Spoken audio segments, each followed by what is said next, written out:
सलामकुम। जब इस E61i जब इसके आप मेन्यू ऑप्शन में जाकर या मेन्यू ऑप्शन के अंदर जाएंगे तो यहाँ पे एक फोल्डर शो कर रहा है मीडिया। जब आप मीडिया के अंदर जाएंगे तो ये रेल प्लेयर, इसके अंदर आप मूवीज़ वगैरह चला सकते हैं। मेरे पास अभी कोई मूवी अवेलेबल नहीं जो इसको चलाए।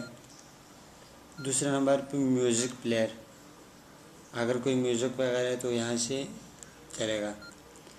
तीसरे नंबर पे है रिकॉर्डर, यानी यहाँ से आप रिकॉर्ड कर सकते हैं। चौथे नंबर पे फ्लैश प्लेयर,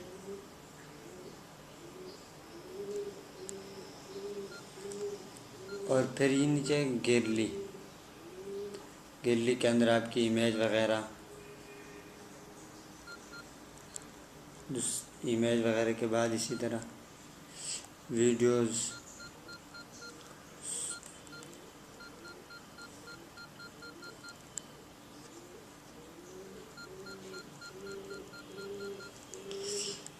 और इसी तरह ये कैमरा,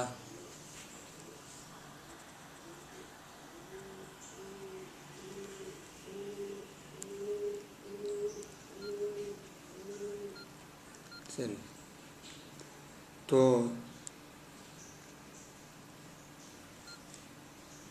इसी तरह इसके मीडिया प्लेयर का आप के अंदर जा सकते हैं।